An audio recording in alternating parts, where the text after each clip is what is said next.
Hello, welcome to Ivan Minis, and I've got something a little bit different for you today, which is a Lego set. This cool space mech loader thing I got as a present from my wife and decided to assemble it with my daughter because it felt like it was something that we could do together, and that's one of the aims of this whole channel, is to do hobby stuff with your kids. So here it is. I mean, it's a little bit different to normal, not painting miniatures or whatever, and I feel like it's a bit difficult to know what to say really, because at the end of the day it's Lego and you follow the instructions and put it together. I haven't been working out colour schemes or how to apply the paint or anything like that, so I don't know what I should say about it really, other than it was a lot of fun. And I think, you know, there's a few other YouTube channels, Louise at Rogue Hobbies and Liam Dempsey over the last few months have done a few Lego videos here and there. It's all just putting plastic together and having fun, isn't it? Which is what it's all about. It's just a slightly different bit of plastic. In terms of this kit, it says it's 6+ on the box. I actually assembled this, it was a few months ago now, with my daughter, when she was just a little bit before 6. I think it's a little bit old for that actually. She's got a few other kind of child-friendly Lego kits that she's been given, which she assembles by herself and she's had a lot of fun with. And they're a lot simpler than this one. This one, I think, for a 6-year-old, it's quite tough, I reckon. So there's a few bits here that I helped her with, and you can see. But some of it she could just get on with by herself. She could follow the instructions well enough. I mean, Lego know what they're doing. They make a good instruction booklet with really clear pictures.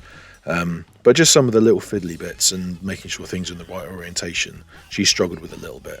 And getting the stickers placed correctly, bit challenging I think for a 5 or 6-year-old, but you know, with a little bit of assistance it was no problem at all, and it was a lot of fun.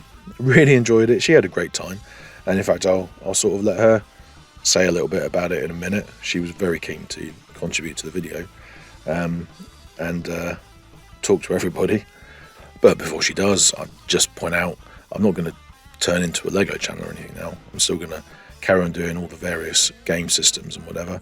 I just think it's great to expand your hobby base really. I've always liked playing different games and using different models and whatever, and this is just another aspect of that really. I really love it, how the way we had made it, how the way they make Lego, because I really love building Lego with my dad. And you've got some more Lego, haven't you? Yeah, we've got some more Lego. But you've got some Lego sets that you've built by yourself. Yes, I do. It's a bit simpler than this one. Yes.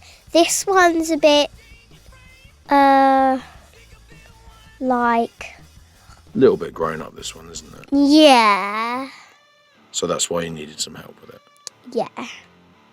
I like the way that it's got the joints and you can pose the legs and move the arms. Yeah. I think that's really cool. Yeah, on the little robot. And on the big robot. Yeah. I thought that was good. Did we have some chocolate biscuits there? Yep, we had some chocolate biscuits. Yeah, I think they were once from New Zealand, weren't they? Yep. Tim Tams. Tim Tams are the best, aren't they? Yeah, they are. I love Tim Tams. I should just point out that we are in no way sponsored by Tim Tams.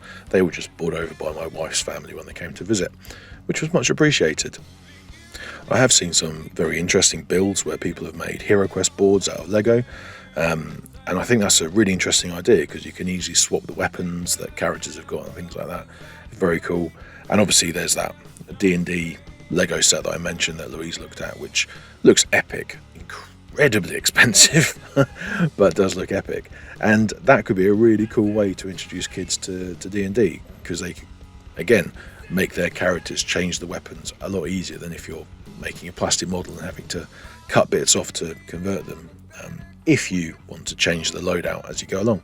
I'm not intending on doing that. I've got enough HeroQuest stuff as it is. I'm still intending to 3D print a Dragon's Rest board at some point, but I'm very happy with my Deep Cut Studios mat at the moment, which you can see in another video.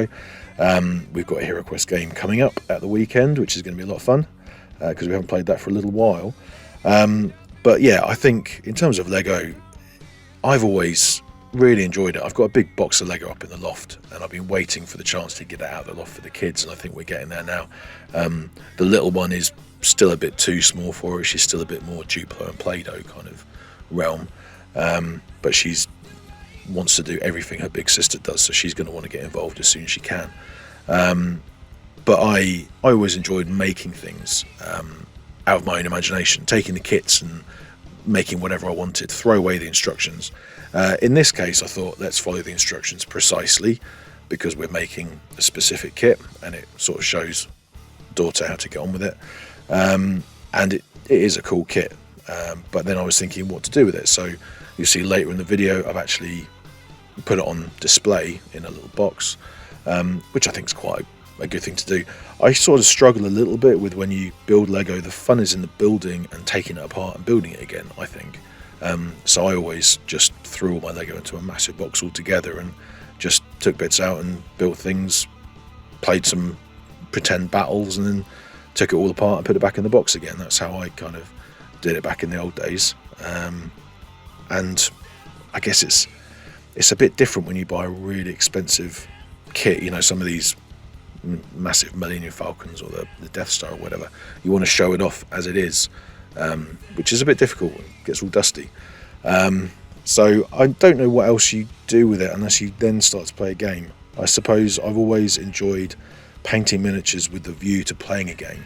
So not just painting display pieces. I always want to paint something that looks cool, but then be able to play a game with it. That's how it's always felt for me.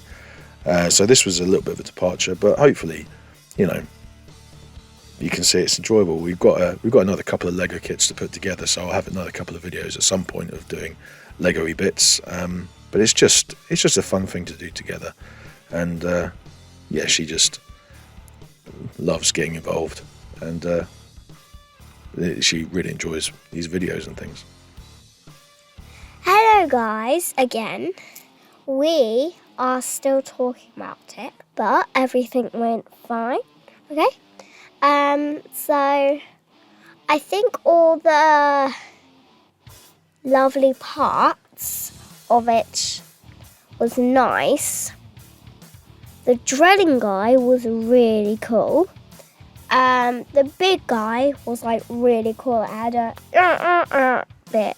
It had like a clawy bit. Yeah, and the little guy had like drillers. Yes. And I loved making that Lego. We're nearly all done. Those up there were just spares. And I hope we will see you guys soon after we have done. Okay? So yeah, as she said, it all went together really nicely, and you get a few little spares, as seems to be the norm nowadays. You get a couple of bits if you want to, you know, do your own modifications, you can.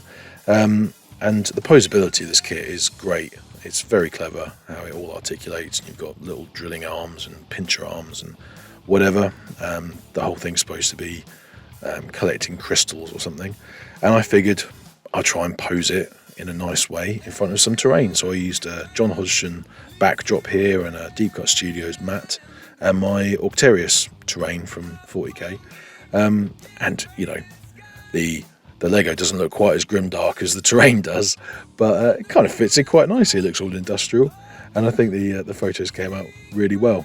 So it's a really, I don't know, a lovely kit to put together. I think perhaps doing some more poses with some more appropriate terrain might be in order, but you know, it's all right. And I think in terms of keeping it long term, I got this little box from Amazon.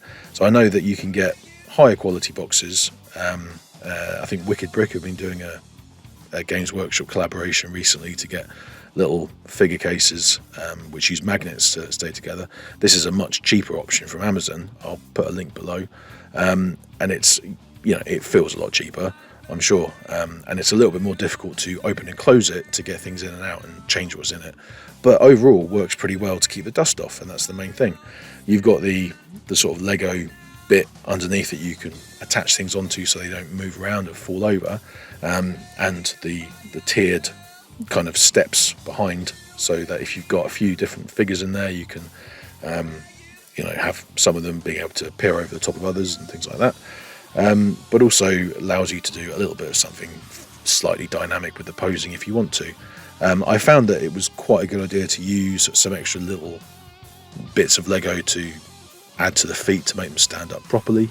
But yeah, you just have to kind of slot these pieces into place. They're a little bit fiddly to do, but once they're in, it's pretty solid. And as I say, I think it looks fine. A little bit reflective, but it's all right.